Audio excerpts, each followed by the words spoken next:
চাওক প্ৰথম ঘটনা যোৱাকালি গধূলি যিটো হ'ল এই ঘটনাৰ কাৰণে আমি চবৰ দুখিত আৰু এইটো খুব আনফৰ্চুনেট এটা ঘটনা বুলি আমি ভাবোঁ। প্ৰথম যোৱাকালি এজন ডেকা ল'ৰা এটা ঘটনাত তেখেতে মৃত্যুবৰণ কৰিছে। চ' তেখেতৰ আত্মাৰ কাৰণে মই শান্তিৰ কাৰণে প্ৰাৰ্থনা কৰিছোঁ আৰু তেখেতসকলৰ পৰিয়াললৈ মই সমবেদনা জ্ঞাপন কৰিছোঁ। আৰু এই ঘটনাৰ এটা আগ ধৰি পেলাই আজি ৰাতিপুৱাৰ পৰা কিছুমান ঘটনা হৈছে, যি ঘটনাই আমাক সকলোকে এটা শংকিত কৰিছে আৰু আমি পুনৰ আগৰ সময়বিলাক ভাবি এটা ভয় আমাৰ মাজত, সংশয় আমাৰ মাজত আহিছে আৰু এইটো অতিকৈ দুখিত। আৰু আজি কিছুমান পৰিয়ালক এটাক কৰা বা তেনেকুৱা ঘটনাবিলাক আৰম্ভ হৈছে। আৰু মই প্ৰথমতে অনুৰোধ কৰোঁ যে বড়োৱেই হওক বা সান্থালেই হওক, আমি সকলোৱে এই হিংসাৰ পৰা দূৰত থাকিব লাগে। কাৰণ কেইবছৰ হোৱা নাই, কিছুমান বছৰ আগতেহে এনেকুৱা ঘটনাবিলাক হৈছিলে আৰু আজিলৈকে আমাৰ কিছুমান মানুহবিলাকে ৰিলিফ কেম্পত আছে আৰু সেই সময়ত জ্বলাজ্বলি মাৰামাৰি, সেই সময়ৰ দুখ, সেই সময়ৰ চকুৰ পানী এতিয়াও আমাৰ মোচা যোৱা নাই। আজি পুনৰ এনেকুৱা যদি ঘটনা হয় আমাৰ কাৰণে বহুত ক্ষতি হ'ব। আগৰ ফালে মেট্ৰিক আৰু হায়াৰ ছেকেণ্ডাৰী পৰীক্ষা আহি আছে। এতিয়া ল'ৰা ছোৱালী বছৰটোৰ কাৰণে ৰেডি হৈ আছে নিজৰ ভাগ্য নিৰ্ণয় কৰিব বা ফিউচাৰৰ কেৰিয়াৰ গঢ়াৰ কাৰণে।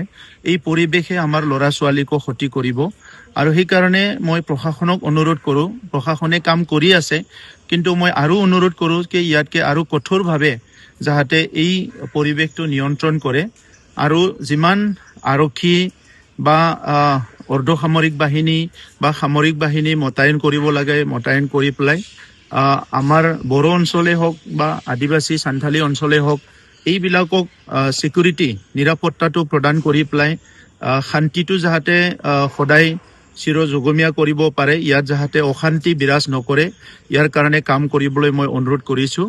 আৰু দুইটা জনগোষ্ঠীৰ জাতীয় সংগঠন, ধৰ্মীয় সংগঠন সকলোকে মই অনুৰোধ কৰিছোঁ যে নিজৰ মানুহবিলাকক সংযত কৰাত আমি দায়িত্ব ল'ব লাগিব। হিংসাই কোনো কাৰণত কোনো জাতি জনগোষ্ঠী কোনো ব্যক্তিৰ লাভ নকৰে, সেইটো সদায় এইটো লজে কৰে। আৰু আমি বাৰম্বাৰ আমাৰ অঞ্চলত আগতে হিংসা হৈ থকা সময়ত আমাৰ শিক্ষা, অৰ্থনীতি, সমাজ চব ধ্বংস হৈ গৈছে।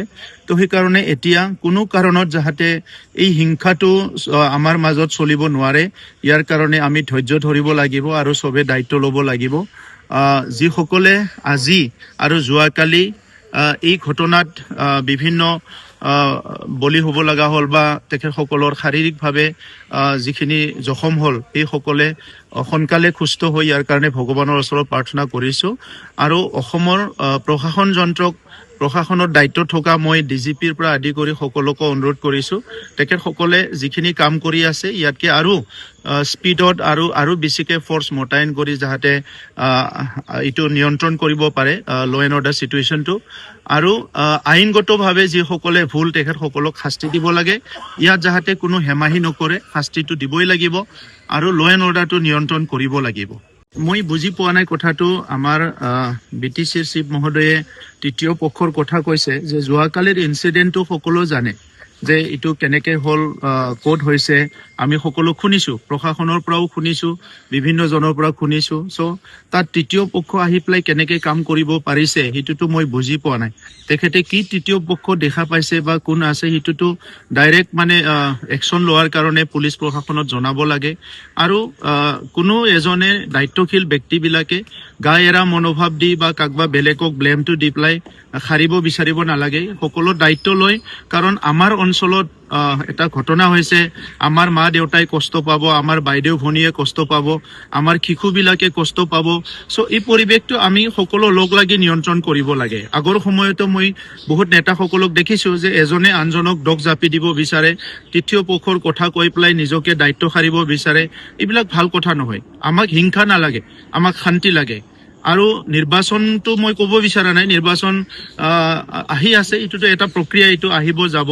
কিন্তু বড়োলেণ্ডখনত ইমান বছৰৰ পৰা আমি জুই দেখিলো, হিংসা দেখিলো, জ্বলা-জ্বলি দেখিলো, আৰু কোনো কাৰণত আমি এতিয়া নতুনকৈ এনেকা পৰিৱেশ আমি একচেপ্ট কৰিব নোৱাৰো বা আমি মানিব নোৱাৰো। এই পৰিৱেশটো আমি যেনেকে নহওক নিয়ন্ত্ৰণ কৰিবই লাগিব, মই সকলোকে অনুৰোধ কৰিছো।